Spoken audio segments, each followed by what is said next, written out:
Bienvenidas y bienvenidos a otro encuentro con protagonistas de una historia insurgente. Mi nombre es Ana Sofía Cabezas y en nombre de la Fundación Comandante Eterno Hugo Chávez queremos agradecerles por estar con nosotros una vez más compartiendo esta historia que se construye en colectivo, que no es solo la historia de nuestro líder Hugo Chávez, sino que es también la historia de la revolución bolivariana.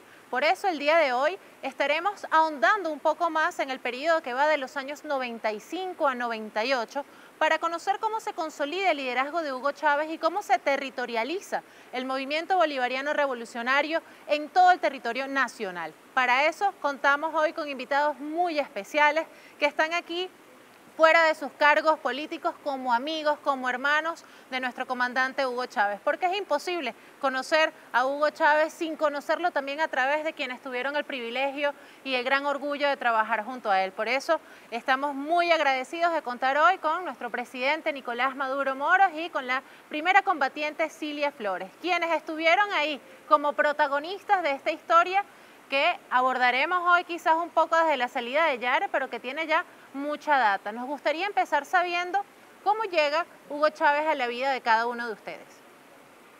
Bueno, Hugo Chávez llega aquel 4 de febrero. Yo había sabido meses antes, desde agosto del 91, la existencia de un movimiento en filas del ejército que levantaba las banderas de Bolívar, de Zamora, que hablaba de los escritos y las obras de César Rengifo y que tenía un jefe que era un tropero, así me lo describía un amigo mío, Ezequiel, un amigo, quien en agosto del 91 me invitó a participar en esos eventos históricos que venían.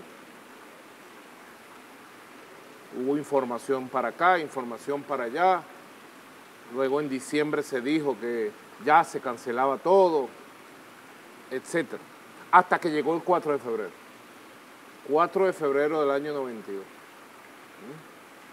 Yo siempre lo recuerdo porque la madrugada, todo lo sucedido, y luego el amanecer, qué estaba pasando. Y luego como a las 11 de la mañana, el rostro del hombre ahí,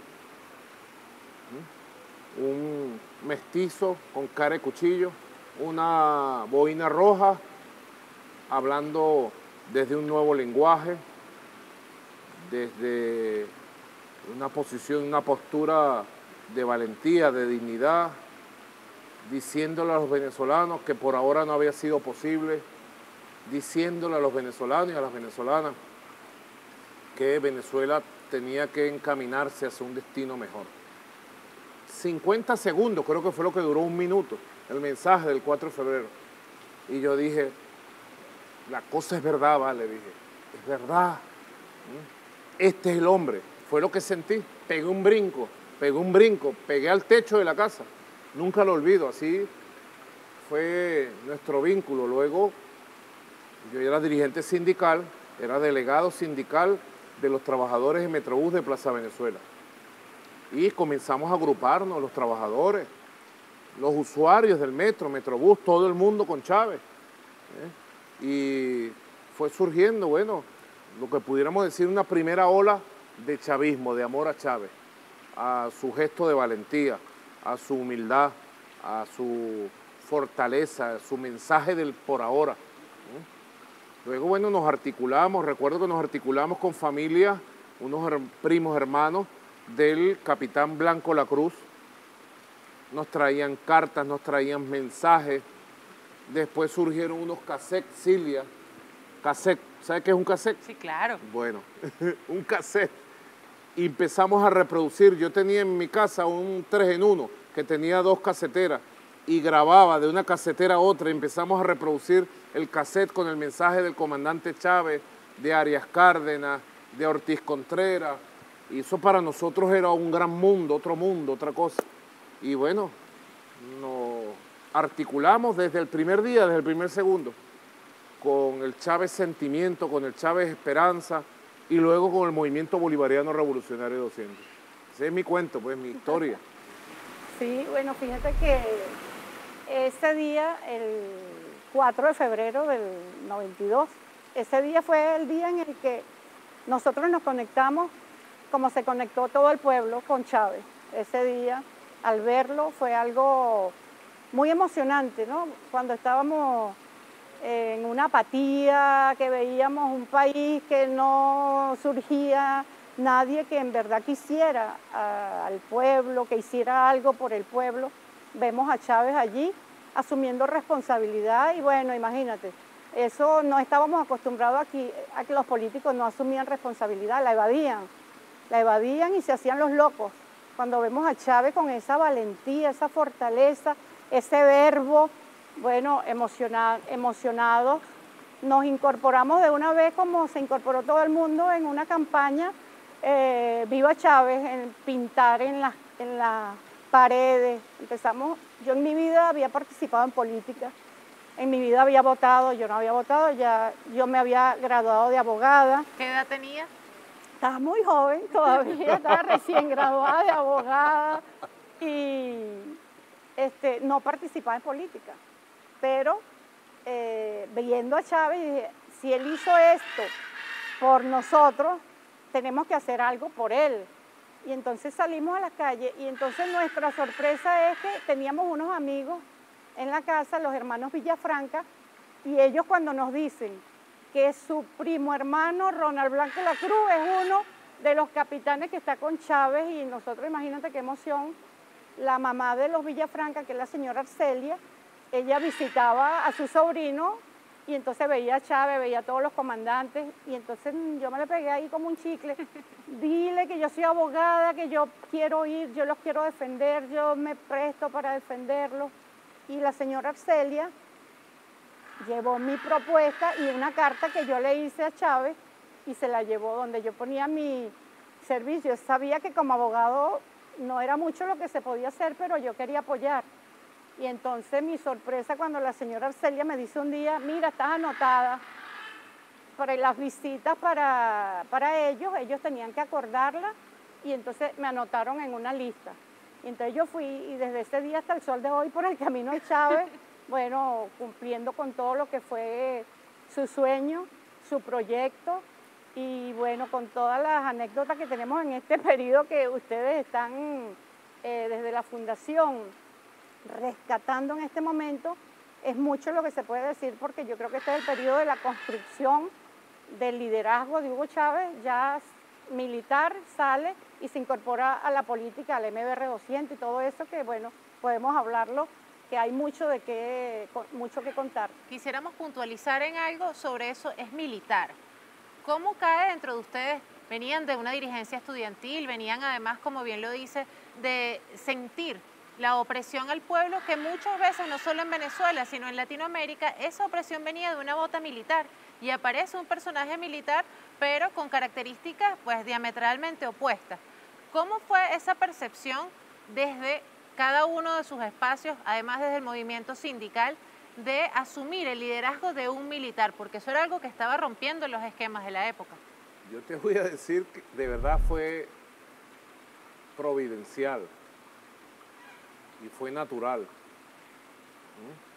de verdad. Puede ser la propia imagen del comandante Chávez, desde sus primeras palabras, y luego su discurso, sus escritos, sus cartas. Pero yo te puedo decir, en el movimiento sindical, en el movimiento popular, el liderazgo juvenil que había en la época, adoptamos de manera natural el liderazgo del comandante Chávez.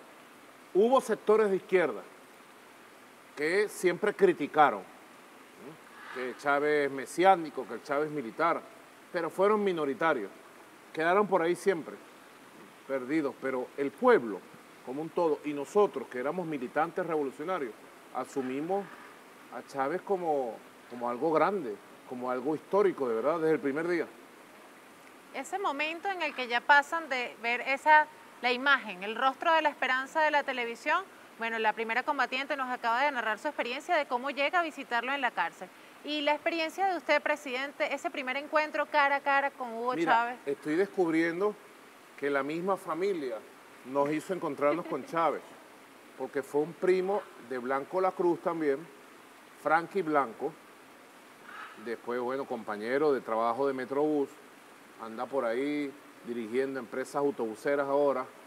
Frankie es el que nos conecta con Blanco La Cruz, con los capitanes y con el comandante Chávez. Es Franklin Blanco. Luego nosotros integramos los colaboradores del MR 200 de la primera hora, todo ese año 92, todas las jornadas del 10 de marzo, son las 10 del 10, vete ya Carlos Andrés, el gran cacerolazo del pueblo. Luego vino la jornada del 8 de abril 92, es el 8 a las 8 para que se vaya el gocho, el pueblo en las calles. Luego la jornada por la libertad del comandante Chávez, el año 92, 93, y es en diciembre del 93, gracias al compañero Ángel Rodríguez, diputado Ángel Rodríguez. Ángel Rodríguez, él es muy salido. Y él, no sé cómo hizo y llegó a la celda de San Carlos y conoció a Chávez. Entró, pues no era fácil entrar, se articuló a Chávez. Y Chávez lo nombró a él y a otros compañeros jefes, comandantes de las Fuerzas Bolivarianas del Oriente. Y desde ahí se articuló. Nosotros éramos militantes de la Liga Socialista, Ángel Rodríguez y yo. Y bueno, siempre por ahí manteníamos el contacto con Chávez. Igual el doctor Jesús Martínez, el ministro del Trabajo, visitaba mucho a Chávez. Y ahí se dieron las condiciones, luego de insistir bastante, para visitarlo. Y fue un 16 de diciembre de 1993, no se me olvida nunca, 16 de diciembre de 1993. Creo que era martes de visita, que fuimos a la cárcel de Yare. Bueno, la tensión, la emoción, entramos. Yo siempre recuerdo que entré un pasillo así, y aquí había un pasillo largo donde estaban las celdas. Y en el fondo se escuchaba la voz de Chávez, así, su voz. Y se veía su silueta. Era una emoción muy grande. Y de repente se puso a cantar, estaba rodeado de una gente, se puso a cantar. Luego nosotros con mucho protocolo entramos a ese salón largo, había celdas aquí, celdas allá, saludamos a varios y él se acercó a nosotros. Ángel Rodríguez le traía unas cavas con pescado fresco, de Oriente, de Puerto La Cruz. Le entregó las cavas, él vio y dijo, ¿quién son estos muchachos? Nos presentó. Ahí fue que lo conocí físicamente. Me dijo, miren muchachos, son las 9 de la mañana. Yo tengo aquí varias visitas, mi familia, todo, y una gente que me ve. No se vayan sin hablar conmigo, nos dijo. Hablen con todos para que se enteren la opinión de todos. Mira la visión de Chávez. Hablen con todos y no se vayan sin hablar conmigo. Y así fue. Estuvimos allí y hablamos con todos. Casi todos los que estaban allí detenidos tenían opiniones muy diferentes a las que tenía Chávez de la revolución. No voy a nombrar nombres ahorita. Todos nos dijeron visiones diferentes. Solo el capitán Blanco La Cruz nos dijo, ya eran las 3 de la tarde, ¿ya hablaron con el hombre? Nos dijo. Le dijimos, no, no hemos hablado. No se vayan sin hablar con él. Ese es el jefe, nos dijo Blanco La Cruz. Ese es el hombre, ese es el líder, nos dijo. Y a las 4 en punto de la tarde salió Chávez, despidió a otra gente, había recibido a la familia, recibido muchas visitas. Muchachos, ¿cómo están ustedes? Ya estaba cansado. Ah, vénganse. Y nos metimos en la celda con él, en la celda de él. A mí siempre me sorprendió, y todavía hoy, que lo primero que hizo Chávez a preguntarnos a todos fue, ¿comieron? ¿Cómo están? Nosotros le dijimos, no, no hemos comido. Espérense, y agarró la comida que le habían traído, sacó, nos sirvió comidos a todos, nos sirvió café, sacó unas tortas, las picó y nos dio un pedacito de torta. Eso nos sorprendió, la humildad, ese carácter humano, chico, uno no lo conseguía en nadie. Y en una persona tan importante, menos iba a esperar uno. Eso me sorprendió. Ajá, muchacho. Entonces me dijo, ¿cómo te llamas tú? Maduro, le dije a Nicolás. A partir de hoy te vas a llamar Verde. Me dijo. A partir de hoy te vas a llamar Verde. Detalle, pues. Bueno, ¿qué quieren ustedes? Entonces yo, que era más salido que Ángel Rodríguez, le dije, bueno, nosotros lo que queremos saber es cuál es tu visión, ¿vale? Hugo, sabes que uno civil es abusador. Hugo, ¿cuál es tu visión? ¿Cómo ves tú la cosa de aquí en adelante? ¿Cuál es el proyecto? Y mientras comíamos, el hombre se disparó 40 minutos, una lo presidente, 40 minutos sin parar. ¿Cuál era la estrategia? ¿Cuál era el objetivo? ¿Cuál era el programa? ¿Cómo íbamos a acumular fuerza? Todo. Bueno, no hubo más nada que decir.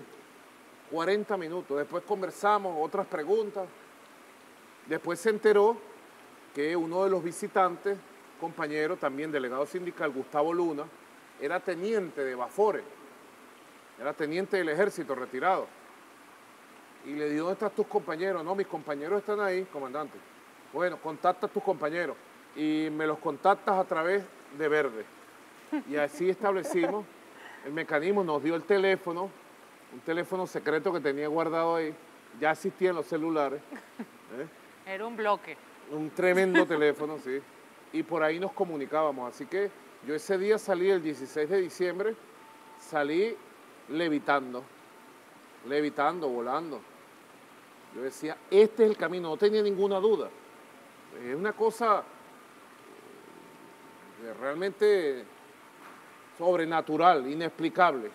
El sentimiento, el pensamiento. Mi mente se iba a los años futuros. Se iba pensando todo lo que él nos dijo.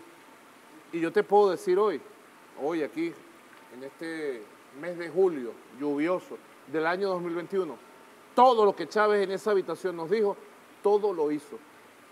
Y todo también aún está por hacer de lo que él visualizó, soñó para Venezuela. Realmente muy impresionante. Así fue mi contacto con él. Realmente me sorprende que la misma familia de los Blancos y Villafranca fue la familia que unió a Silita con el comandante y me unió a mí. Esa energía, como bien lo ha dicho, que es indescriptible, que es avasalladora. Fue la misma experiencia cuando fue usted ya como en su rol de abogado a ofrecer los servicios y tiene ese primer contacto. ¿Cuáles eran las expectativas y con qué se encontró en realidad en esa cárcel? Sí, uno tenía al Chávez que salió en la televisión en esos segundos y era algo como indescriptible, ¿no? Lo que se sentía, ese sentimiento hacia esa acción. Y tú preguntabas en un principio que siendo el militar, ¿cómo lo asumíamos? Por ejemplo, yo, en mi caso, que no participaba en ningún partido político, ni nunca en mi vida sabía nada de política, lo veía como un razonamiento muy básico. Yo decía, si este militar, Chávez, hace esto en contra de una persona tan nefasta como lo era Carlos Andrés Pérez, yo dije, este es el bueno. Yo dije, entonces aquí hay dos personas, ¿quién es el bueno y quién es el malo, no? Si este está contra este y nosotros todo el pueblo estamos oprimidos por este es un héroe. Uno más uno. Pues. Era muy básico, no sabía de política, pero era algo, lo que él hizo era muy grande y así lo asumió el pueblo. El pueblo, eso fue un desbordamiento de nada más con la impresión de verlo y de escucharlo. Y el pueblo no se equivocó. O sea, no nos equivocamos con Chávez porque Chávez hasta el último momento mantuvo, como lo decía en este programa, le podemos decir Nico. A Nico. Niquito. A Nico, como él lo dice. O sea, Chávez y su proyecto, su autenticidad, su franqueza. Chávez lo mismo que podía hablar en una reunión privada, después salía y lo decía en público, igualito. O sea, no tenía reservas, era muy auténtico. Y entonces eso el pueblo no se equivoca, el pueblo se impregnó de ese sentimiento. Y desde el primer momento en el que yo llegué allá, primero hablé con Ronald Blanco La Cruz también. Ronald Blanco nos habló de Chávez, y también igual decía, no, Chávez aquí es el líder, decía Ronald Blanco. Ronald Blanco. Nunca habíamos hablado de esto. ¿Ve? Porque es importante compartir con la fundación. Ronald Blanco muy leal y muy amoroso con Chávez, quería mucho a Chávez, Ronald Blanco, y me consta, porque él no los expresaba, y decía, Chávez es el líder, y él decía, y que él era más estudioso, Ronald Blanco era más de universidad, le gustaba más el aspecto de la educación y todo, pero con Chávez, que era su compadre, hasta la muerte. O sea, y él estaba allí leal con Chávez. Y Chávez, eso que decía Nico, ¿no? Chávez a todo el mundo le preguntaba si ya comió. Entonces es algo que son detalles que uno dice, cónchale, es como que uno llega a su casa, es como la familia, claro, ¿no? Como cuando uno llega, comiste, y entonces él llega, comieron, aquí hay, siempre tenía para compartir. Entonces eso, la verdad que fue un enganche desde el primer momento. Y Chávez recibía allí, y después cuando estaba en Yare, recibía, pero cantidad de cartas, tarjetas, de niños, de niñas, de señoras, y entonces lo que hicimos fue, bueno, vamos a ayudar a Chávez, vamos, ¿cómo? Llevando la respuesta que él le daba respuesta a toda la gente que le mandaba una carta. Una cosa increíble, a cada carta, a cada nota. Entonces él hizo y tenía su papelería, y entonces... Bueno, ahí nacieron los famosos papelitos desde la cárcel. Sí, él no los entregaba y, por ejemplo, entonces yo salía y con los contactos empezaba a llamar, mira señora, que un niño, que aquí tengo una carta que le está mandando el comandante Chávez. La gente se ponía a llorar, no lo podía creer. Comandante Chávez, sí, y yo tengo aquí la carta, me da su dirección, yo se la llevo, y entonces yo me ponía en contacto con toda esta gente, llevándole las cartas a los niños, llevándole un presente, llevándole una respuesta del comandante Chávez. O sea, ese era Chávez. Empezaron entonces desde ahí a asumir una vocería de esperanza, porque el comandante Chávez se convirtió en ese rostro de esperanza. Cuando llega el año 94, ya la esperanza está en la calle. No solamente porque Hugo Chávez estaba en la calle, sino porque ya se venía gestando la efervescencia de un movimiento y se había impregnado las calles de toda Venezuela con la esperanza de un cambio, de que sí era posible y que ese por ahora pues estaba ya acercándose al momento definitivo. Cuando llega ese momento en el que finalmente el comandante Chávez va a salir de la cárcel de Yare, pasa el momento que él mismo lo dice, que es muy duro para él, cuando tiene que quitarse su uniforme militar, pero después está ese encuentro maravilloso y muy emotivo con el pueblo, que bueno, que inicia en los próceres. Por cierto, tenemos una fotografía de ahí donde evidencia la participación de nuestra camarada Cilia Flores ahí en primera línea protagonizando esa historia. ¿Qué se vivió en ese momento? Sí, verdad que mira, eso sobrepasó lo que pasó allí, cualquier expectativa. O sea, sabíamos, y el comandante Chávez sabía, el pueblo, el amor que le tenía, ¿no? Pero nunca se habían visto masas. O sea, las masas no las habíamos visto, se había visto el mensaje, la carta. Ese día estábamos con el comandante Chávez, estaba el hermano Adán Chávez, una periodista que en paz descanse, ella murió, Laura Sánchez, y mi persona, y entonces lo acompañamos, íbamos en el jeep porque la periodista quería hacerle una entrevista, ella quería tubiar a todo el mundo, y ella dijo, bueno, yo le hago la entrevista desde la academia hasta los próceres. Y entonces estuvimos con él en la academia, estuvimos conversando y nos venimos en el jeep. Un jeep prestado lo venía manejando Osvaldo Villafranca, uno de los hermanos Villafranca. Un jeep que nos prestaron y entonces venimos. Viene manejando Villafranca, Osvaldo, vengo yo y viene el comandante Chávez y atrás viene Laura y Adán Chávez.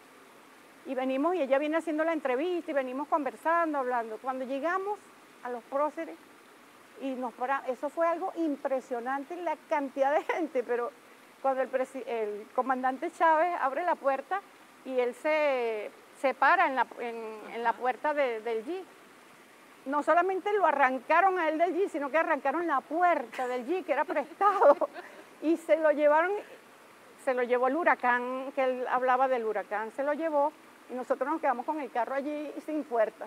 Y entonces, bueno, después tuvimos que ingeniárnoslas para devolver el G. La verdad que era gente solidaria. Era un riesgo apoyarlos en ese momento, entonces, porque... Era así, pero fue algo demasiado impresionante, ese huracán de pasión que estaba allí y cómo se lo llevaron, pues se llevaron a Chávez y Chávez él se dejó llevar por el huracán y nosotros nos quedamos allí pues viendo todo ese espectáculo, siendo testigos de algo inolvidable. Eso es algo que uno lo recuerda en este momento y es como, o sea, no se borra de la imagen, no se puede borrar de uno. Claro, es que protagonizaron la primera de tantas veces que vendrían después de ese huracán de amor, de ese huracán de gente. Tenemos también unas imágenes que nos gustaría compartir, donde en otra huracanada había otro protagonista también que estaba como haciendo las veces de seguridad. Yo me imagino que por el tamaño quizás para ubicar fácilmente al comandante entre la multitud, se dirigían al Panteón en esa oportunidad. Sí, es bueno también puntualizar que el comandante Hugo Chávez sale en libertad como producto de una oferta electoral que hizo Rafael Caldera.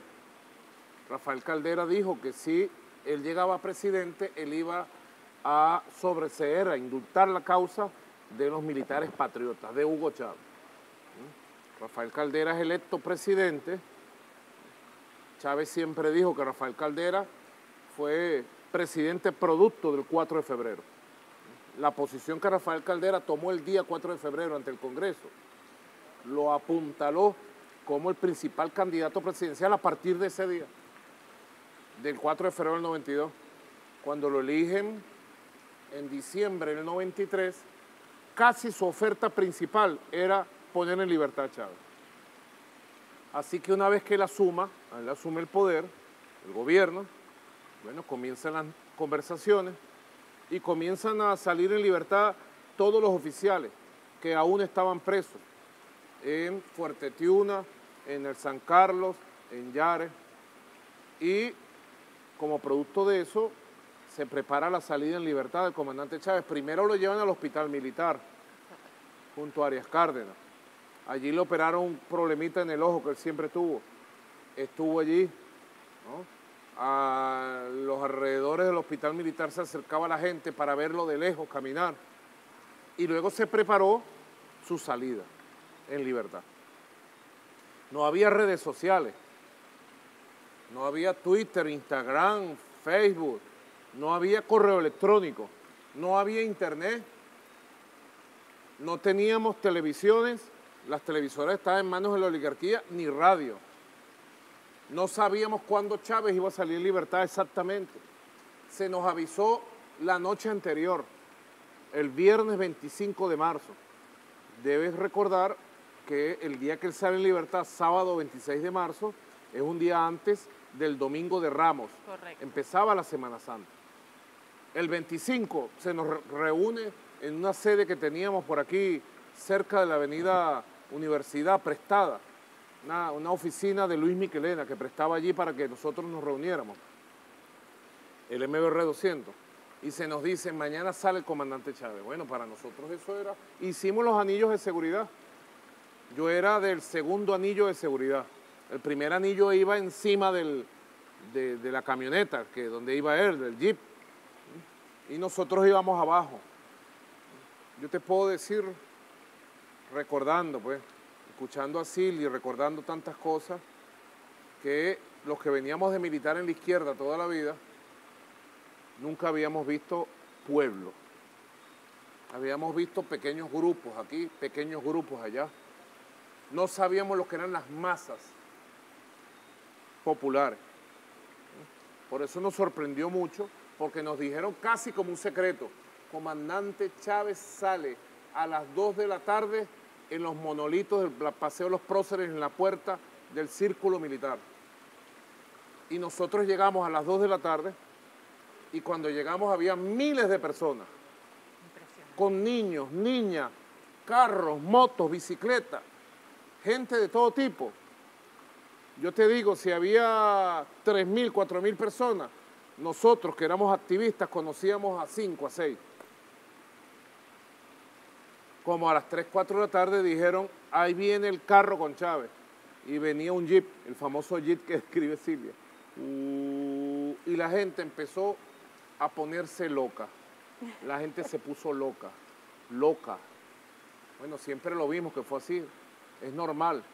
Loca, la gente se volvió loca. Y le fue encima. Partieron eso, se escuchó un grito, se escuchó, lo cargaron, como cargan un torero. Habían colocado allí una mesa con unos micrófonos, todo bien organizado, un protocolo serio. No, se llevaron por delante el micrófono a la mesa y Chávez casi le arrancan el liquiliqui, el famoso liquiliqui. Él se paró allí y le hicieron 4 preguntas y contestó.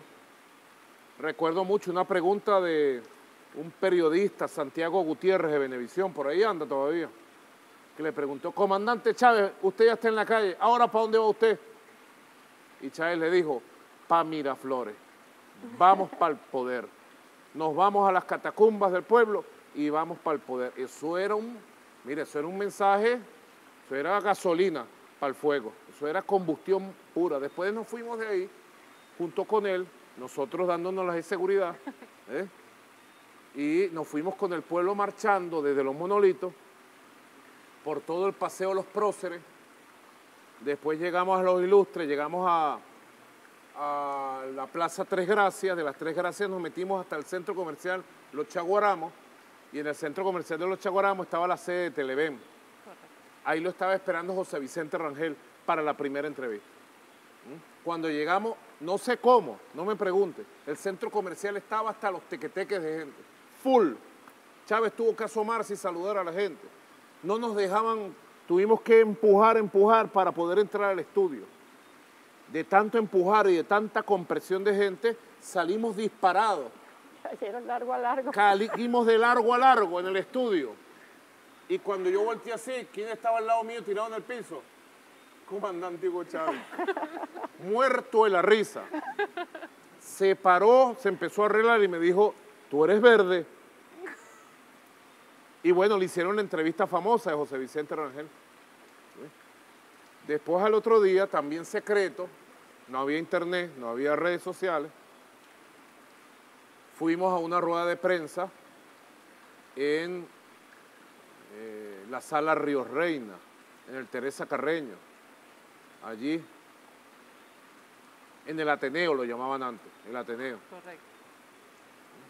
Y lo mismo, mientras Chávez en la rueda de prensa contestaba decenas de preguntas, en las afueras se empezó a llenar de gente. Nosotros improvisamos una tarima, conseguimos no sé de dónde un sonido. Gente, gente, gente, gente. Y cuando terminó la rueda de prensa le tuvimos que decir, comandante, está atiborrado de gente la salida del Teresa Carreño. Y él dijo, vamos a hablarle. Y salió, se tiró su discurso, run. Después entonces, bueno, vamos, estaba previsto un recorrido. Nosotros que veníamos de la izquierda pequeñita, un recorrido, no sabíamos cómo iba a ser.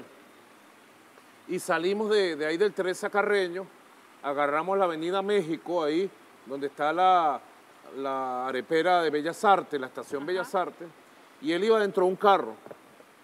Y él vio mucha gente en la calle. Y él dijo, sáquenme de aquí, sáquenme de aquí. Bravo. Le abrieron la puerta, lo sacaron y lo montaron en otro jeep, un jeep descapotable. Y arrancamos, compadre, una marcha. Yo no sé de dónde salía gente. Miles de personas. Recorrimos, yo conseguí una foto, de entre las fotos antiguas. Íbamos ya por altura, fíjate, Bellas Artes, Niño Jesús, Sagrado Corazón de Jesús, La Hollada, ya llegábamos a la esquina de San Francisco aquí. Aquí íbamos en la esquina de San Francisco. Miles de personas, miles. Ahí va el comandante Chávez montado en el jeep descapotable, con el primer anillo de seguridad. Y aquí va Nico. Habíamos organizado con el mismo pueblo que iba marchando una pequeña brigada de seguridad. Una pequeña brigada de seguridad. Ahí vamos a la altura de la Zapatería Miami, todavía existe la Zapatería Miami, allí. Eran miles de personas. Pasamos por ahí, seguimos derecho, llegamos al Calvario, cruzamos a la derecha, subimos por Miraflores, cuando pasamos por el Palacio Blanco, todos los soldados y oficiales que estaban ahí, todos se cuadraron cuando vieron a Chávez. Bueno, eso para nosotros, jóvenes de la época, más jóvenes que ahora, era la emoción más grande. Todos esos soldados que estaban ahí se asomaron a ver a Chávez y se le cuadraron hasta que pasó Chávez. Agarramos la avenida Sucre, la locura. La gente salía con los niños, tocaban a Chávez y persignaban a los niños. Yo nunca había visto esto. Después yo todo esto lo compartí con amigos, Jesús Rivero, sociólogos, antropólogos, el fenómeno del impacto del mito, del impacto espiritual del líder, de una cosa totalmente fuera de lo normal, el liderazgo del comandante Chávez, fuera de los tiempos históricos, una cosa huracanada. Recorrimos la avenida Sucre y cuando estábamos a 300 metros, donde queda el cruce hacia la autopista de La Guaira, Caracas-La Guaira, allí vimos, habían 50.000 personas que no nos dejaban pasar hasta la Plaza Katia, la Plaza Sucre de Katia. Eso estaba, ¿de dónde salió la gente? No se sabe, porque no lo transmitían por televisión, no lo decían por radio, era boca a oreja, ahí viene Chávez, ahí viene Chávez. Y bueno, tuvimos que hacer 3 columnas de gente del pueblo organizada, agarrado en los brazos, para avanzar, ir abriendo camino, fuimos abriendo camino, duramos 1 hora para salir de ahí, de la Plaza Katia. Luego nos fuimos por todo Telecuba, rumbo a La Vega, y cuando llegamos a La Vega, la locura de La Vega. Estaba el señor Armando Guerrero, no había menos de 20.000 personas en La Vega. ¿De dónde salía la gente? ¿Quién les decía? Yo te digo, ese domingo 27 de marzo fue el bautizo popular del comandante Chávez. Fue el gran recibimiento del pueblo de Caracas. 27 de marzo, domingo de Ramos. El pueblo recibió con sus bendiciones, con sus gritos, sus consignas, sus canciones al comandante Chávez en aquella Caracas del año 1994.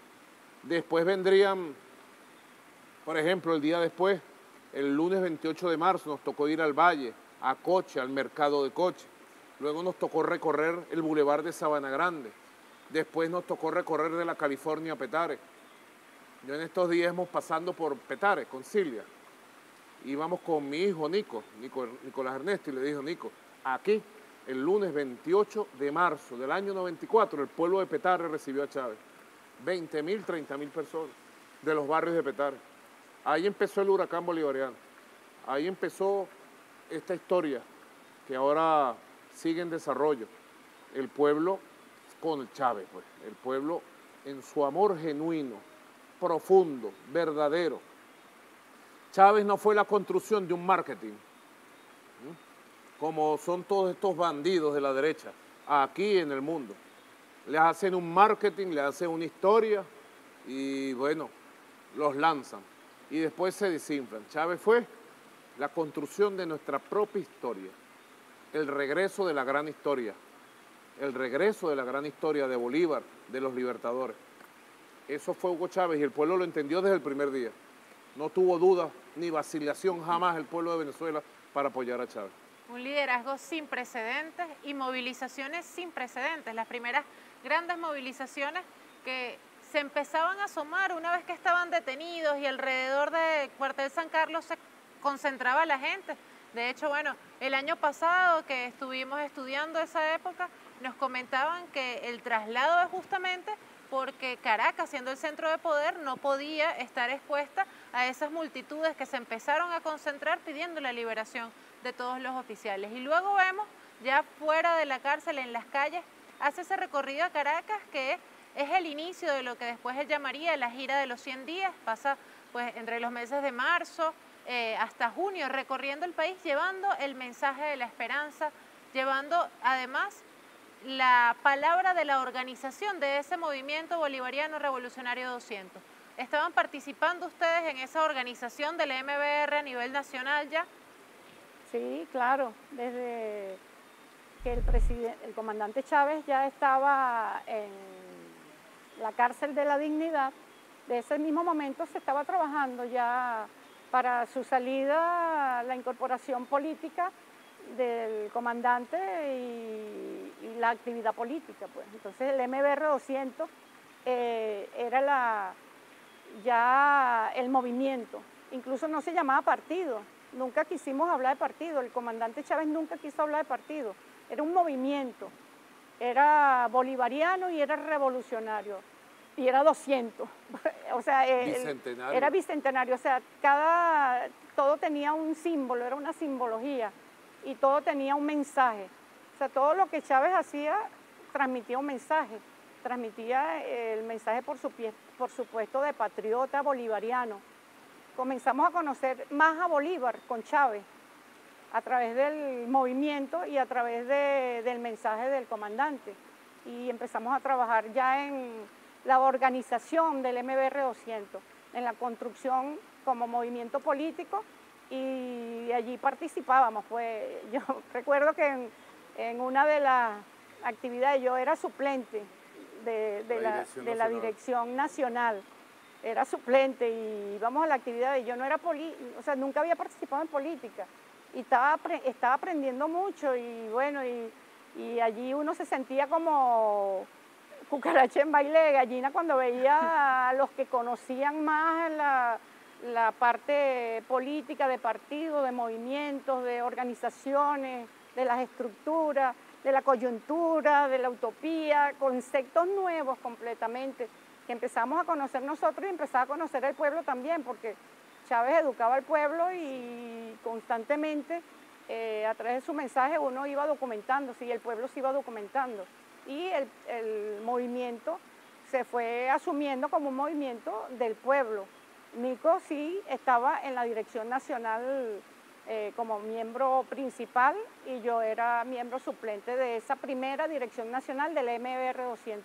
Un elemento muy importante que acaba de destacar es el carácter bolivariano, por eso tanta importancia de esa primera visita al Panteón Nacional, porque va además a hacer ese juramento de lealtad a Bolívar, a la patria, y es un momento muy emotivo y una vez más lo hace rodeado de un pueblo que decidió desde ese momento no soltarlo más nunca y acompañarlo a donde fuese, acompañarlo siempre, no solamente dirigiéndose con él a ese lugar, sino acompañándolo en sus ideas, y justamente es muy valiosa esa intervención sobre cómo vamos conociendo más a Bolívar y cómo lo rescata el comandante Chávez en esa visita al Panteón Nacional, que tenemos el video para observarlo por acá.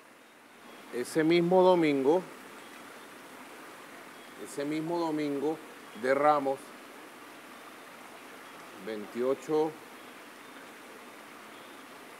27 de marzo, domingo de Ramos del año 1994, lo primero que hizo Chávez fue ir al Panteón Nacional.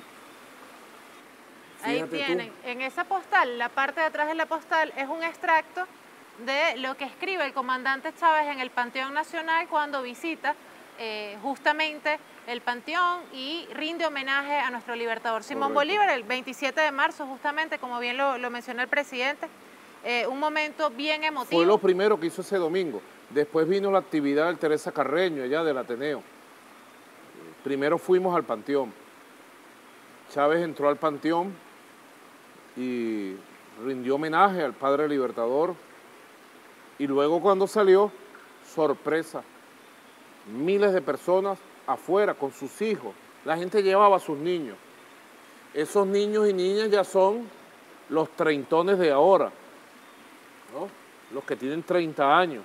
Eran los niños y niñas del 94, nacidos en el 88, 86, 90. M aquí. M tú. Sí. Y precisamente, mira qué bello esto que escribió aquí.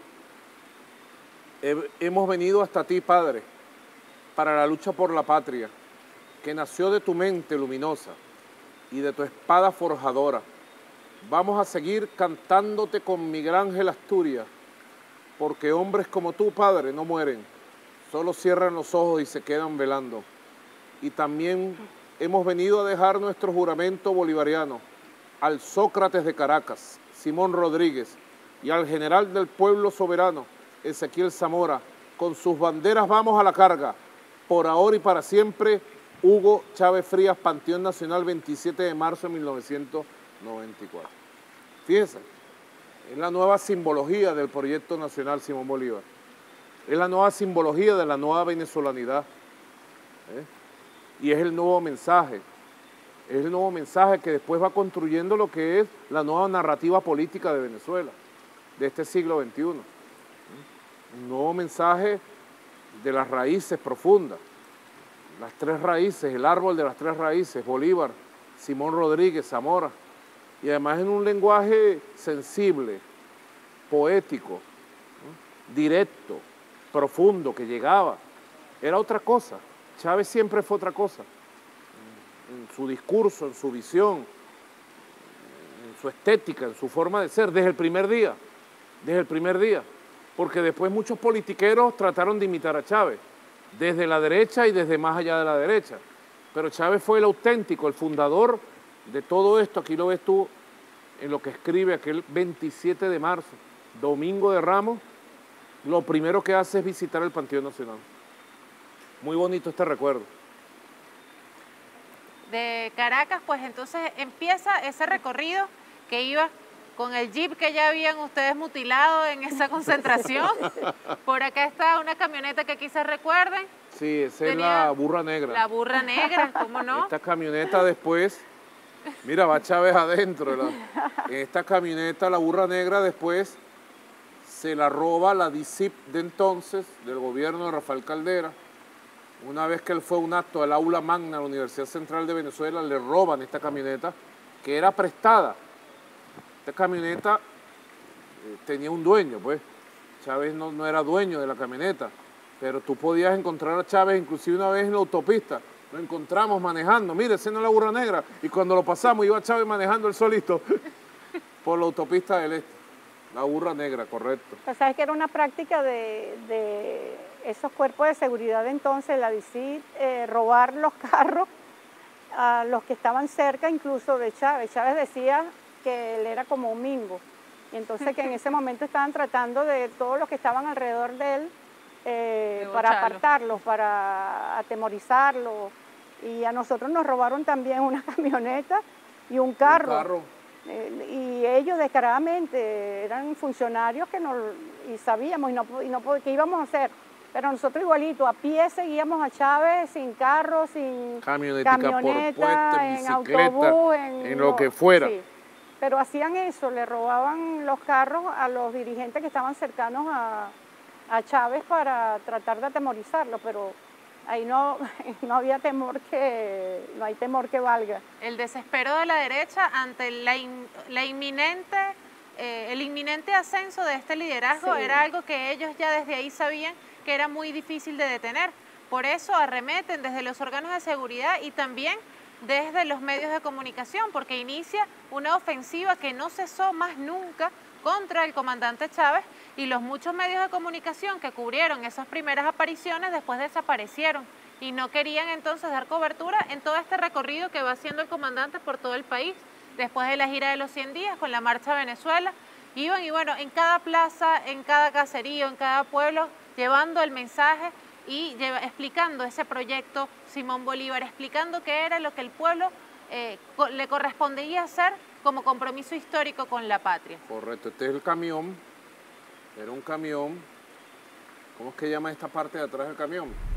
El container. El container del camión. Por dentro se hizo unas literas, se pusieron, uno viajaba en el camión y dormía en las literas, muy incómodo, y había unas computadoras y una oficinita. Entonces llegaba y la gente se inscribía en el Movimiento Bolivariano Revolucionario 200. Recorrimos todo el país. Esto fue en el año 95. Ese logotipo que ustedes ven ahí, Marcha Venezuela, ustedes saben quién lo diseñó, de su puño y letra, Hugo Rafael Chávez Frías, él mismo. Inclusive en un principio se pensó que el movimiento que después fue el movimiento Quinta República, su primer nombre en la cabeza de Chávez se iba a llamar Marcha Venezuela. Una vez yo visitándolo a él en un apartamento que él vivía por La Bollera, él me contó, me dijo, mira, estoy pensando esto, y tenía diseñado Marcha Venezuela, mira, porque Mar Chávez da Mar Chávez, Mar Chávez, Marcha Venezuela. Ese era el primer pensamiento que él tenía. Claro, después las cosas evolucionaron y en el año 97, cuando ya decidimos ir a las elecciones, entonces él fue pensando, se hizo una consulta pública, se buscó unos psicólogos sociales, surgieron muchos nombres, después surgió el nombre de Patria para Todos. Patria para Todos fue un nombre que se consensuó, pero después fue inscrito por Pablo Medina ante el Consejo Supremo Electoral.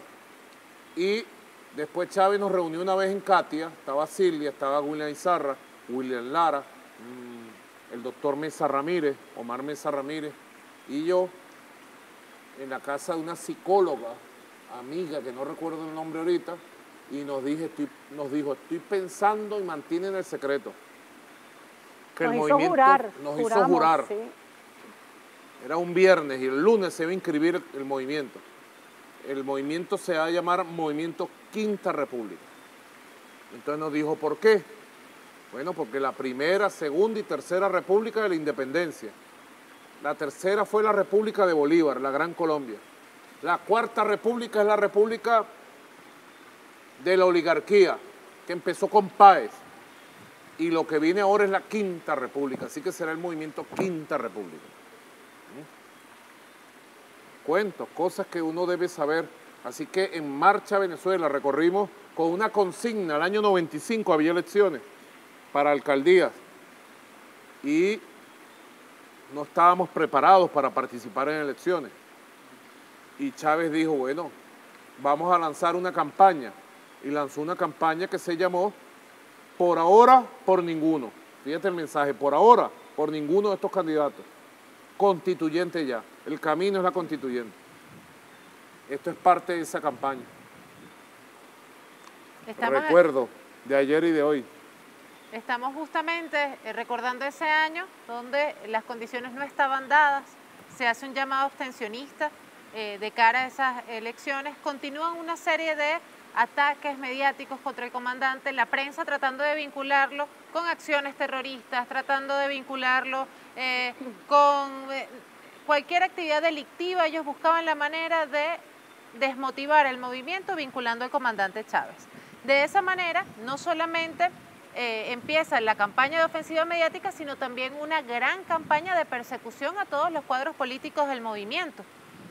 Incluso antes de que se acercara la fecha electoral, ya ustedes estaban siendo perseguidos políticos. Acaban de comentar que les robaban los carros, pero más allá de eso llegaron a estar incluso ustedes mismos detenidos por las fuerzas de la DICIP. ¿Por qué no nos cuentan un poco sobre eso? Sí, bueno, más de una vez, no solamente fuimos allanados, ¿no? Nos allanaban cada vez que querían, nos allanaban. Yo era abogada de Chávez, de Ronald Blanco, de Raúl Álvarez Bracamonte, de un grupo de los que habían estado en la rebelión militar. Y entonces estábamos en la construcción del movimiento político. Y ellos le temían a Chávez y le temían a la organización. Y entonces empezó esa persecución, no solo, como decía, nos robaban los carros, pero también nos allanaban y nos detenían. Cada vez que tenían oportunidad de detenernos, nos detenían. Y yo tengo una anécdota con el comandante Chávez, porque en uno de los tantos allanamientos que me hicieron en mi apartamento, en El Paraíso, vivía en El Paraíso, bueno, todavía vivimos en El Paraíso, nuestra casa oficial es en El Paraíso. Y llegan a allanarme y siempre llegaban a medianoche, ¿no? Los niños míos pequeños me decían, cónchale, no pueden venir en el día. No, ¿será que ellos no pueden venir en el día? Porque van a venir en la noche, en la madrugada. Entonces yo llamo al comandante Chávez Le digo, están tocando la puerta y me asomé y hay un poco de hombres, están uniformados. Entonces Chávez me dice, llama a vecinos, que hayan vecinos presentes, llama a algún vecino para que haya gente que tú conozcas y dejas el teléfono abierto para escuchar todo. Y entonces pues yo hice una llamada, llegó una gente y entonces abrí. Y entonces entraron y hacían desastre y Chávez estaba escuchando todo a través del teléfono. Él, me imagino, ahora yo digo, cónchale, ¿qué sentiría él? No, la impotencia, Claro. ¿no? Sufrimiento. Sufrimiento. Pero qué astucia además pensar en eso, ¿no? Pero él inmediatamente se activaba y empezaba a hacer la denuncia, ¿no? Ahí mismo, personalmente, iba a la fiscalía a hacer la denuncia. Con esa oportunidad, bueno, me llevaron detenida, como en otras que nos llevan detenidos, y Nico y yo estuvimos detenidos muchas veces. Esa oportunidad me llevaron a mí, llevaron al hijo mío, que era menor también, un niño, nos llevaron a los dos. Le quitaron unos Walmart, él cargaba, y entonces se lo rompieron. Y entonces el hijo mío decía, me decía, mira mami, me robaron los Walmart, me los robaron. Y yo, no, eso aparecen, yo, no, tranquilo, eso nos lo dan ahora. Nos los dieron todos rotos, o sea, los rompieron por maldad, o sea, era la maldad. Pero Chávez se ocupaba de denunciar, buscaba la forma de defendernos siempre, donde él podía, a los niveles que él podía llegar, él llegaba y nos defendía. Y bueno, nosotros nos llevaban detenidos, nos trataban de presionar, nos trataban de amedrentar, pero nosotros salíamos y seguíamos en la marcha a Venezuela, seguíamos en la actividad, no había nada que nos detuviera. Y cuando seguían no estábamos defendiendo. presos, sí, cuando no estábamos presos nos estaban buscando. Sí. Fíjate, Aquí. este recuerdo que traes tú aquí es una vez que detuvieron en enero del año 1996. Me secuestraron aquí en el Hotel El Conde, en las puertas del Hotel El Conde, porque me estaban esperando. Yo iba a una conferencia dentro del Hotel El Conde del Frente Nacional de Defensa de las Prestaciones Sociales. Y llegué tarde. Y cuando llegué, de repente volteé y vi, yo los conocía ya, de tanto que nos perseguían, a la brigada de capturas de la DICI. Un gordo, un tipo que era medio chino. Cuando volteo, los veo así, yo me volteo y trato de dar pasos largos para salirme, irme, me cayeron como 8. Me agarraron por la cintura, me cargaron, me pusieron un poco de pistolas en la cabeza y yo empecé a gritar. Soy del movimiento bolivariano, llamen a Chávez, me están secuestrando, Y me secuestraron, fue esta vez. También habían metido preso a otros dirigentes, a otros líderes del movimiento bolivariano. Y la explicación, ¿ustedes saben cuál era? Que supuestamente nosotros íbamos a hacer ataques terroristas contra la visita del Papa Juan Pablo II, que iba a ser por esa fecha. Por esa fecha estaba el Papa Juan Pablo II en Venezuela. Esa era la acusación, ¿ves? Una de las tantas veces. Otra oportunidad nos metieron presos finales de mayo. Aquí está, en marcha, campaña contra el MR200, correcto. En finales de mayo.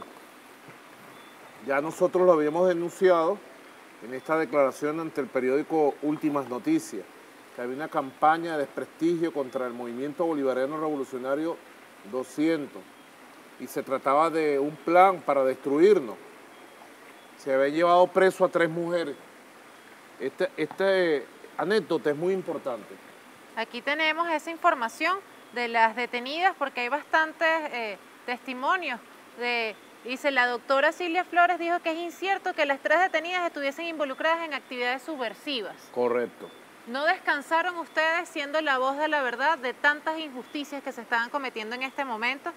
Y quizás todo eso llevó a que después se los llevaran juntos y detenidos en mayo del 97. Correcto, porque fíjate, el 19 de abril del año 97 se había fijado la fecha para la Asamblea Nacional del Movimiento Bolivariano Revolucionario 200 en Valencia, Estado Carabobo. En esa asamblea se iba a decidir la táctica electoral, se iba a decidir lanzar al comandante Hugo Chávez como candidato. Había sido un debate de varios meses el comandante Chávez de puño y letra escribió el documento central que ahí se aprobó, que él presentó con las justificaciones, los argumentos para ir a las elecciones de diciembre del 98. Resulta que un día antes, el 18 de abril, sucedió algo extraño en Catia. Nosotros nos íbamos a reunir en la casa de una compañera amiga, Graciela Aguirre. Graciela Aguirre, una de las que estuvo presa después. Ahí siempre nos veíamos a tomar café y nos íbamos a encontrar en esa casa en Catia con Freddy Bernal para irnos juntos a Valencia, salir un día antes, el 18, con tiempo, para la Asamblea Nacional del MBR 200. Resulta que por motivos diversos, las colas en Caracas, llegamos tarde. Qué bueno, otra vez. Era las 2 de la tarde y llegamos tarde, porque a las 2 en punto de la tarde, a la hora que nos íbamos a encontrar, llegó la DICIP, allanó la casa, abrió la nevera y consiguió explosivos C4 y se llevó preso a todos los que estaban en esa casa. ¡Sorpresa! No llegamos Freddy Bernal, no llegó Freddy, no llegó Silvia ni llegué yo. Llegamos 2 horas después. Cuando vimos la toma de DICIC de toda la zona, pasamos por el frente de la casa y nos fuimos para Carabobo y allí arrancó el caso de las mujeres detenidas. Fueron 3 mujeres, ¿no? Graciela Aguirre, Vilma Rauseo y Marisela Boada. Sí. Correcto. O sea que hubo algo gracioso que pasó, porque nosotros nos fuimos y ya sabíamos que no podíamos ir a la casa porque nos iban a buscar en la casa, la DICIP. Entonces dijimos, bueno, ¿para dónde nos vamos antes de irnos a la asamblea? Y dijimos, bueno, vámonos a que un camarada, Aldana, Benjamín Aldana, que en paz descanse, él vivía en el Valle. Dijimos, vámonos para allá y nos quedamos, resguardamos ahí y después nos ponemos en contacto con Freddy y eso y nos ponemos de acuerdo para irnos. Y entonces nos fuimos y empezamos a llamar desde abajo a Aldana, ¿no? Y ellos se han asustado porque creían que venían a allanarlo. Creían que venían a allanarlo y era que Freddy había llegado primero que nosotros en el mismo sitio estaba. Y entonces ahí lo que hicimos fue que no, vámonos y nos fuimos directo a la asamblea. Correcto, entonces fíjate, esas 3 mujeres, Marisela, Fanny y Graciela, Vilma y Marisela estuvieron presas y después capturaron al señor Armando Guerrero de La Vega Dice también. El 1 de mayo, un día de... Lo capturaron, el 1 de mayo también, y lo involucraron en un juicio, ¿no?, que después nos capturan a nosotros el 28 de mayo del 97 para meternos en el mismo juicio. Sembraron esos explosivos, los sembró la DICIP para abrir un juicio contra nosotros, contra todos, contra estas 3 mujeres. Después nos meten presos a nosotros para inhabilitar al comandante Chávez y no pudiera ser candidato presidencial. Lo que pasa es que, bueno, la mentira tiene como dicen, la mentira tiene patas cortas. Todas esas mentiras, todas esas manipulaciones, al final se cayeron, al final se demostró, bueno, toda la veracidad de la defensa del comandante Chávez. Nosotros salimos en libertad. Aquí está cuando liberada abogada Cilia Flores. Correcto, Cilia se declaró en huelga de hambre absoluta. No bebía ni una gota de agua. Y liberada la abogada Cilia Flores, la DICIP busca armas robadas en el 92 en Fuerte Tiuna por el teniente Bracamonte, por José Luis Olivares. Este era un periodista muy vinculado a la DICIP y a la DIN de entonces. Y acusaban a Cilia de todo, pobrecita. Yo era abogada de Álvarez Bracamonte y entonces ahí perseguían a los... Imagínate, no había derecho a la defensa. No había derecho a nada. Pues aquí está todo bien documentado y es una evidencia de cómo el movimiento bolivariano no descansaba día a día.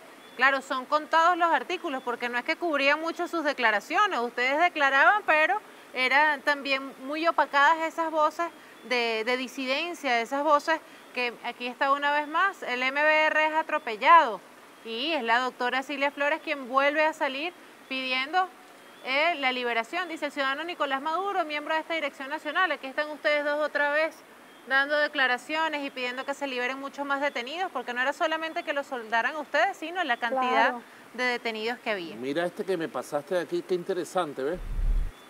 Viene las armas que supuestamente se robó el teniente Raúl Álvarez Bracamonte de Fuerte Tiuna. Fueron el punto central de los interrogatorios a que fue sometida en la DC la autora Cilia Flores. ¡Mentira! Pasa que este periodista José Luis Olivares trabajaba con ellos. Abogada del procesado por el presunto delito de rebelión militar en grado de adherente de Armando Guerrero. Informó ayer el defensor de los derechos humanos Tarek William Saab, a las pocas horas de haber sido liberada la mencionada profesional del derecho. William Saab informó que la liberación de Cilia Flores se produjo a las 4:30 de la tarde de ayer. Igualmente señaló que en las próximas horas posiblemente se ha dejado en libertad el dirigente del MR200 Nicolás Maduro, detenido conjuntamente con la doctora Flores. Fíjate tú cómo la amistad con Cilia me perjudicaba. Mira, y eso Yo no Siempre sé me llevaban quién preso era con que ella. metía problemas hay aquí. una anécdota de eso también, porque yo como abogada de Marisela, de Graciela y de Vilma, tenía que rendir la declaración indagatoria de ellas en la corte marcial. Pero entonces la DC y ellos no querían que rindiera la indagatoria, la defensa, o sea, que no presentara los argumentos de la defensa. Y empezaron a perseguirnos. Correcto, correcto. Y nosotros entonces estábamos evadiendo a la DC, no nos quedábamos en ningún sitio, nos quedamos en cualquier lado menos en la casa. Hasta en funeraria nos llegamos a quedar.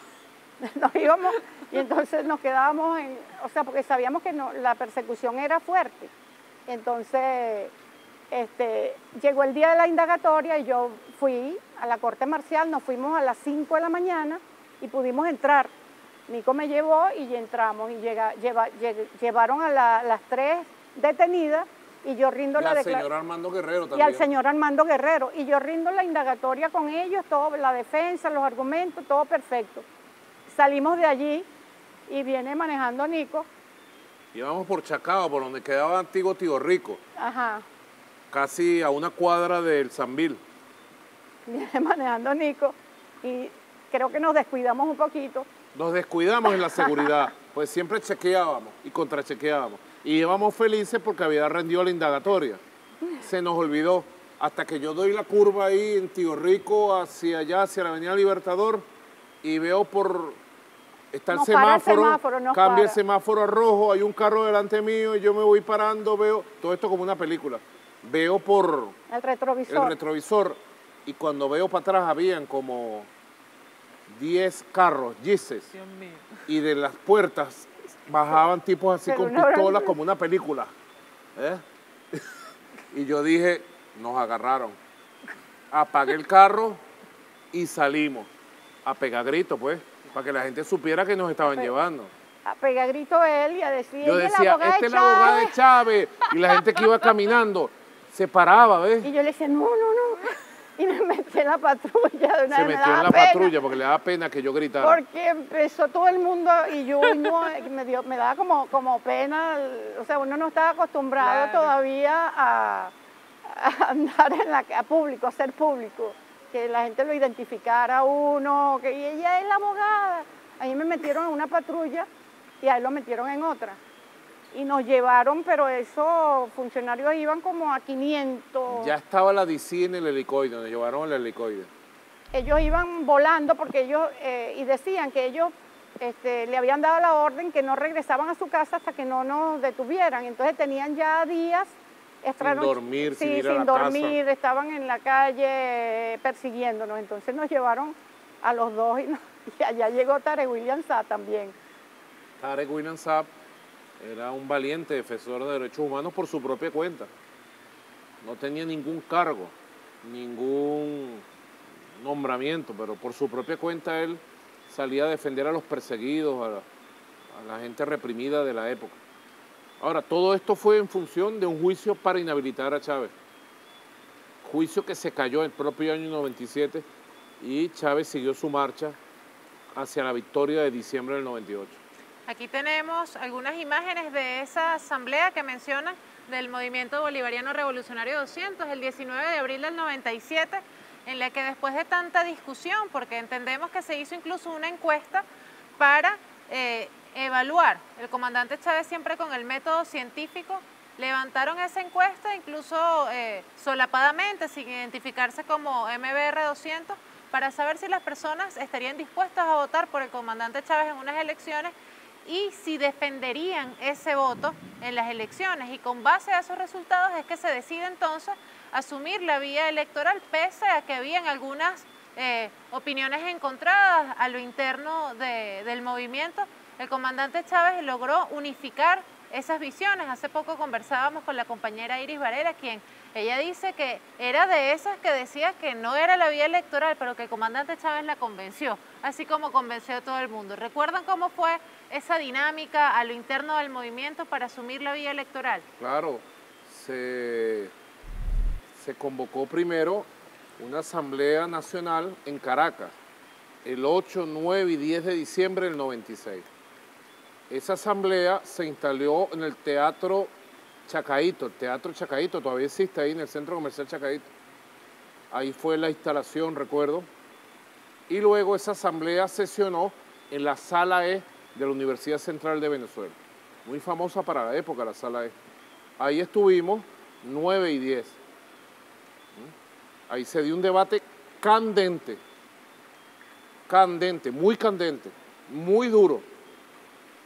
Yo te podría decir casi el 90% de los delegados estaban en contra de ir a las elecciones.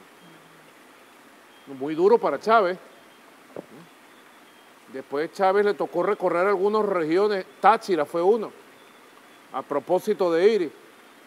Y en Táchira lo llamaron traidor, porque quería ir a unas elecciones. La gente quería una insurrección cívico-militar. Un nuevo 4 de febrero quería la gente. Los militantes, pues, los dirigentes. Y la gente no tenía confianza en nada en el sistema electoral fraudulento que existía en el país. Chávez se bregó, se fajó, recorrió el país, habló, argumentó. En esa asamblea de diciembre, 8, 9 y 10 de diciembre del 96, comandante Chávez, bueno, se aprobó una nueva dirección nacional, que es esta que está aquí. Esta dirección nacional que está aquí. Aquí está Miguel Madrid Bustamante, teniente coronel. Está William Izarra. Está Luis Alfonso Dávila, coronel. Está el comandante Chávez. Está Freddy Bernal. Está Nicolás Maduro y está Najib Ayab, un profesor universitario de la UCB, de aquí de la zona norte de Caracas. Éramos 7 miembros principales. Cilia, el doctor Alviares, Nelson Merentes, Maigualida Barrera, entre los que recuerdo eran suplentes de esa dirección nacional que se elige en diciembre de 96. Y allí se decide iniciar un debate nacional de consulta para evaluar la posibilidad de ir a las elecciones en el año 98. Y ahí es donde se da, me ha recordado, una encuesta que dirigen un grupo de psicólogos sociales. ¿Y tú sabes qué resultado da la encuesta? El 60% estaba de acuerdo que fuéramos a elecciones. Y Chávez tenía como intención de voto 60%. Luego Chávez gana casi con el 58%. O sea, fue una encuesta bastante exacta. Ahí consultamos el nombre del movimiento, consultamos. Y después vamos a Valencia, aquel 19 de abril del año 1997, Chávez presenta su documento y el documento es aprobado por unanimidad. Aquellos 500 delegados que 4 meses atrás creían que era un pecado mortal ir a las elecciones, ya habían sido convencidos de que era el camino. Chávez nos dijo, a nosotros éramos bien muchachos, nos dijo, muchachos, más nunca una gota de sangre debe derramarse por esta oligarquía, más nunca. Si hay una ventana de oportunidad, vamos a abrirla, vamos al camino electoral y bueno, veamos a ver qué pasa, tengamos confianza en el pueblo, pero más nunca las armas, nos dijo, más nunca las armas, más nunca una gota de sangre. Nos convenció hasta el día de hoy, yo lo he dicho en algunos discursos, cuando nos hemos enfrentado a estos intentos de magnicidio, al intento de invadir del país, a los llamados a intervención, golpes de Estado, yo le he dicho, a nosotros el comandante Chávez nos convenció, más nunca las armas de la República para defender la soberanía.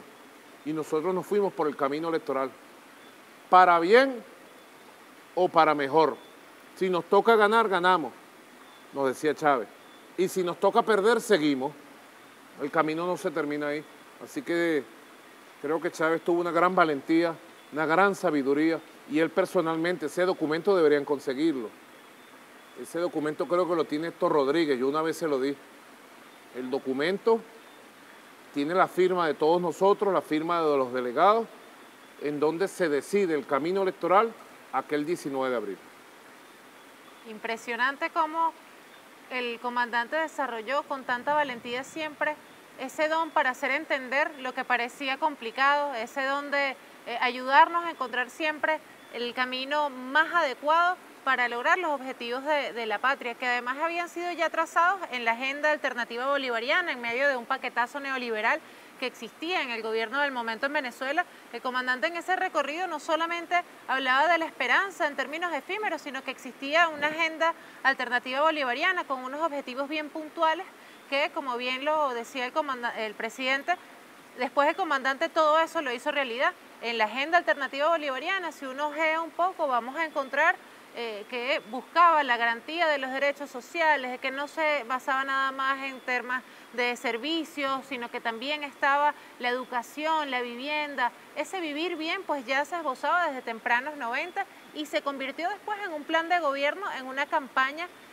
histórica, la primera campaña presidencial de nuestro comandante Chávez, y estaban ustedes ahí una vez más en primera línea, los encontramos también en varias fotografías, en una campaña hermosa que estaba además reconciliando al pueblo venezolano con la política.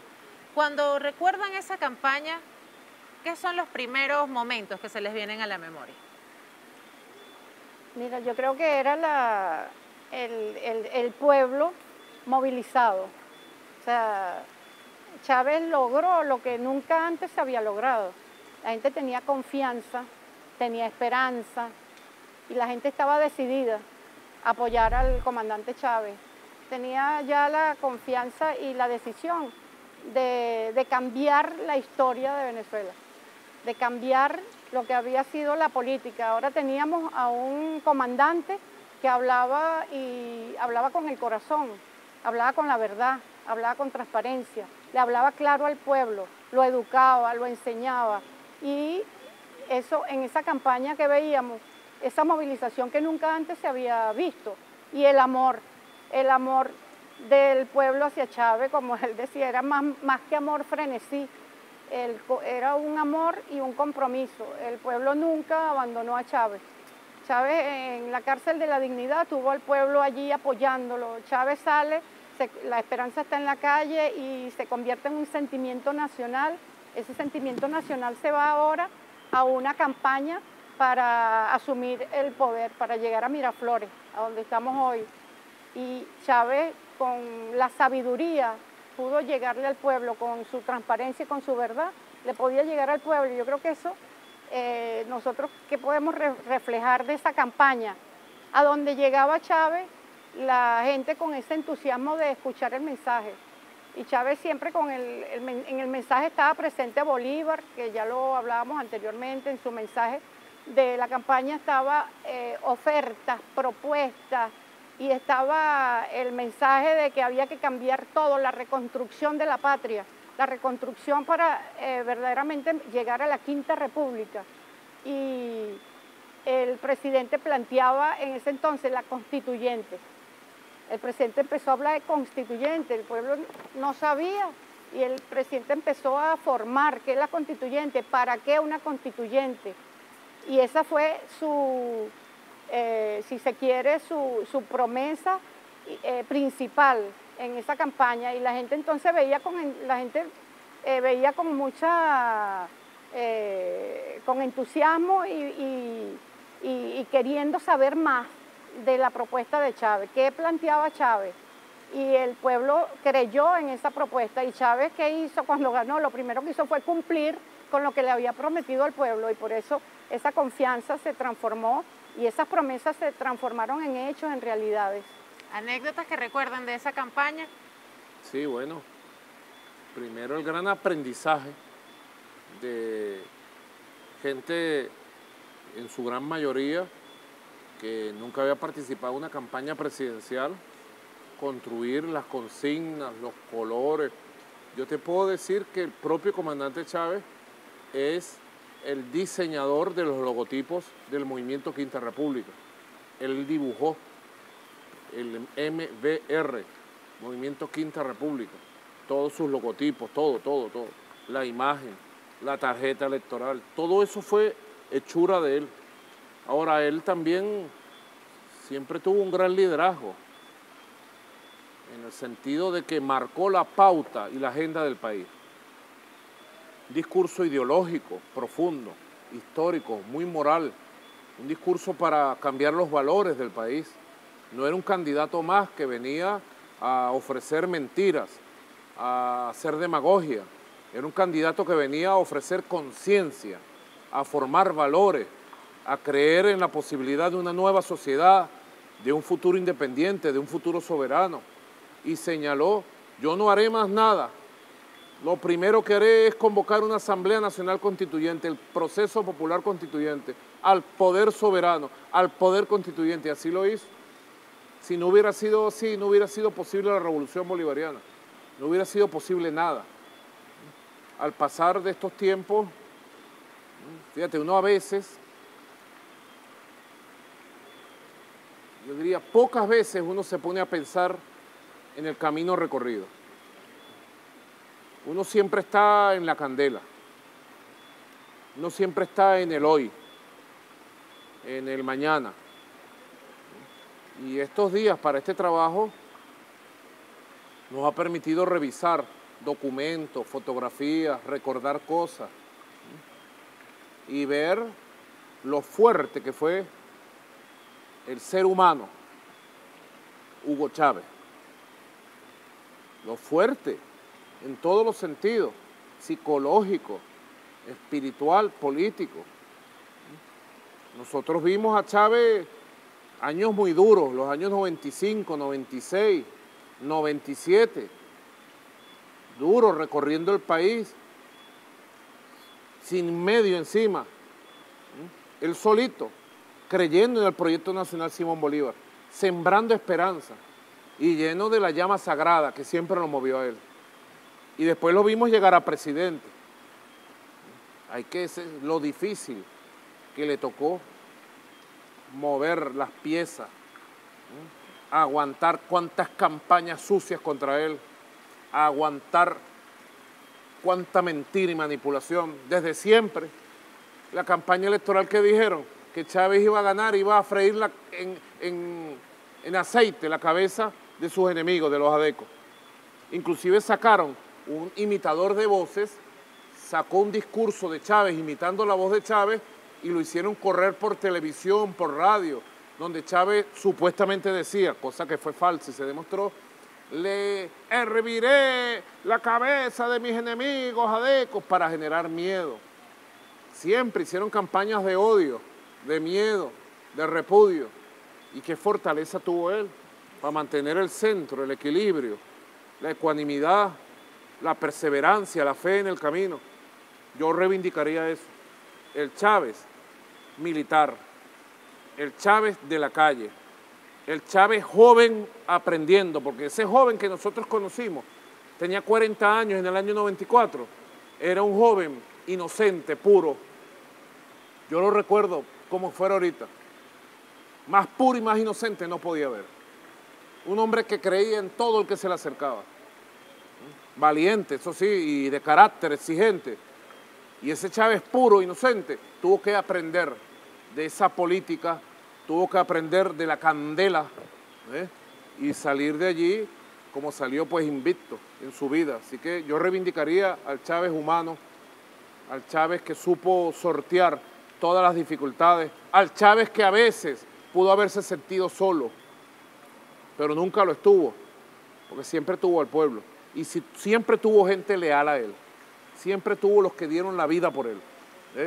Tuvo traidores también, por montones. Uno ve algunas de estas fotos y bueno, yo describo y digo nombres, pero bueno, el pueblo sabe, el pueblo sabe. Traidores de todas las horas siempre habrá, pero él estuvo, mira ahí, sensato, ecuánime, perseverante, equilibrado y siempre victorioso, siempre. Chávez, como dijiste tú, Chávez reconcilió al pueblo venezolano con la política. Chávez lo reconcilió, lo formó, lo forjó, sembró en tierra fértil, pues. Mira, de esa campaña hay una anécdota que nos pasó en La Guaira, ¿no? Nosotros, bueno, medio novatos también, pues estamos aprendiendo a lo que es una estructura, los eventos, dónde se montan, cuál es el mejor horario, dónde hacerlo. Entonces, y el comandante Chávez, para cada evento, él designaba un responsable. Él responsabilizó a Freddy Bernal, o lo mandó para que él montara el evento en La Guaira.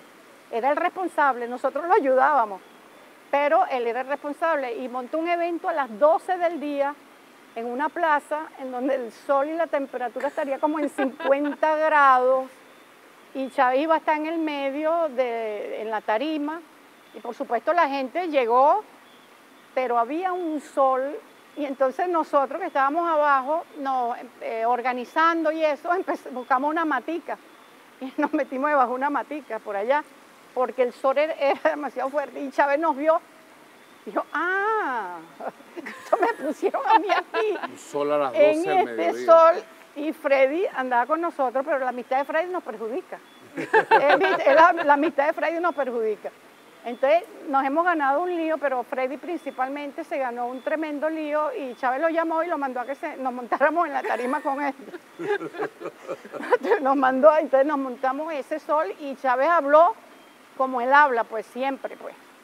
Largo y tendido, explicó todo lo que tenía que explicar y nosotros casi nos derretimos ahí en ese. Cuando terminó el evento nos vinimos y a Freddy le dio una broma del lumbago y él se quedó que no se pudo mover más, o sea, se quedó paralizado. Como un mes quedó paralizado. Como un mes quedó paralizado porque bueno, Chávez le formó su lío como debía ser por no prever el horario, el sol, exponerlo a él y él, bueno, se puso allí y el evento quedó perfecto, la participación de la gente, pero el sol casi nos derrite. ¿Qué íbamos aprendiendo en el propio camino, pues? En el propio terreno íbamos aprendiendo a hacer actos públicos, convocatorias, afiches, todo, íbamos aprendiendo, no sabíamos nada. Y Chávez buscaba los mejores asesores y él mismo diseñaba las cosas, pero bueno, muchos de estos errores se cometieron muchas veces. Eventos a pleno sol de las 12 del mediodía en el llano venezolano, en La Guaira, el aprendizaje pues de un movimiento puro, un movimiento de verdad que nació de la raíz popular más profunda que jamás se ha conocido en la República. Bueno, estamos ya cerrando este rato tan agradable que hemos compartido. Tenemos aquí algunas imágenes que Rosa nos dio en un último momento. Son bastante particulares porque todavía tienen el sello de confidencial y describen aquí a un señor, un ciudadano de 1,85 m aproximadamente, de cara perfilada, bigotes y vestido con un pantalón de color azul marino y una camisa manga corta de rayas gris y blanco. Si lo conocen, a este señor que estamos describiendo, este sujeto era el que estaba repartiendo en los medios de comunicación copias fotostáticas del escrito que introducía ante el fiscal militar permanente de Caracas, el comandante Chávez. Lo están buscando a ese señor de camisa de rayas. Esto fue en la Corte Marcial de Caracas, los tribunales militares. Precisamente esos días de junio, ahí aparece de espalda Cilia con su cabellera. Aparece el comandante William Izarra con su fluz y el comandante Chávez con su liquiliqui verde. En esta foto que estoy viendo hoy, Me dice Rosa Virginia que forma parte de un compendio de documentos y fotos de la antigua Dirección de Inteligencia Militar del DIM. Allí parezco flaquito, vale decir a flaco. ¿Vale? Mire ese brazo chupadito. Brazo chupadito, chica. ¿Ah? Ahí estábamos recibiendo al comandante Chávez. ¿Qué hacía el comandante Chávez en la corte marcial? Se fue a poner a la orden del tribunal, a decir, están estas mujeres presas injustamente, aquí vengo. Si hay algo contra mí, métame preso. Así era Chávez. Se fue a presentar y bueno, hasta ahí llegó ese juicio. Se cayó el juicio. Chávez fue a enfrentar el juicio y resultó que no había, como no había ni habrá ninguna prueba contra él. Recuerdos, pues, recuerdos. Muchísimas gracias por compartir con nosotros todas sus experiencias, todos sus recuerdos. Es importante destacar que esto es imperativamente necesario, porque tenemos la gran responsabilidad de contarle a las generaciones futuras quién es Hugo Chávez y qué hizo Hugo Chávez por nuestro país y por el mundo. Y quién mejor que ustedes que vivieron eso codo a codo con él para ayudarnos a construir esta historia que se escribe en plural, que se conjuga en colectivo y que estamos orgullosos de formar parte de ese proceso narrativo. Me gustaría que, como hacen todos los invitados, se despidieran dejándonos un mensaje de cómo mantienen el legado de Hugo Chávez vivo ustedes en su vida personal día a día. Sí, bueno, lo primero es que Chávez se mantiene vivo en todo lo que se hace, en todo el trabajo, en las calles, uno lo ve en lo que son los resultados de su obra y de la continuidad de su obra, que la ha mantenido el presidente Nicolás Maduro. Es el mismo proyecto de Chávez, trabajar junto al pueblo, buscar siempre darle respuesta al pueblo en el marco del humanismo, en el marco del plan de la patria. O sea, Chávez hizo mucho y dejó un camino y nosotros vamos por ese camino de Chávez. O sea que lo más difícil le tocó a él, porque a él le tocó construir, había una roca y él tuvo que darle con la hoz a la roca para entonces por allí abrir el camino y por allí nos vamos nosotros, por allí va el pueblo nunca defraudó a Chávez, Chávez nunca defraudó al pueblo y ese es el mismo pueblo que se mantiene ahora con esa expectativa, con la esperanza y con el presidente Nicolás Maduro trabajando codo a codo. Pues estamos aquí en el Palacio de Miraflores porque Chávez decidió en aquel entonces que aquí más nunca en la vida podía ser la vía violenta, la vía de las armas, las que llevaran al poder y las que llevaran a Miraflores, a las autoridades. Y es con el voto con el que nosotros respetando y compartiendo, porque Chávez nos convenció plenamente a todos los que estuvimos al lado de él de que hay un solo camino y el camino es de paz, el camino es por la democracia, el camino es con el voto, el camino es con el pueblo. Y bueno, ese es el mensaje que yo digo, no, ese es el mismo camino por el que siempre nos encontrarán a nosotros y por la paz de Venezuela, por el pueblo de Venezuela. Habla bonito, Silvia, ¿verdad? Ahí está enamorado, mira. Yo creo que, bueno, Chávez en nuestra vida está todos los días. Todos los días. En cada acción, en la búsqueda de fuerza espiritual diaria para enfrentar tanta agresión, tanta maldad, tanta perversidad, tanta conspiración, tanta suciedad. Y para poder abrir el camino al futuro, a la esperanza sobre todo de los niños y las niñas. El tiempo histórico que le tocó vivir a Chávez fue extraordinario, magnífico. Y su vida es su mensaje. Y su mensaje es la historia de Venezuela en ese final del siglo XX y en este empezar del siglo XXI. Chávez es hombre síntesis, líder síntesis de todas las épocas históricas. Y logró hilvanar un proyecto totalmente pertinente a la realidad venezolana, a la realidad latinoamericana caribeña y a la realidad de la humanidad. Por eso que tiene tanta vigencia. Por eso que tiene tanta gente que lo admira, que lo ama en el mundo, que no lo olvida. Porque muchos dirigentes, bueno, fallecen y tienden a ser olvidados. Borrón y cuenta nueva, ¿no? La revolución bolivariana tiene a Chávez presente, vivo, todos los días, su imagen, su símbolo, su mensaje, su fuerza, su crítica inclusive.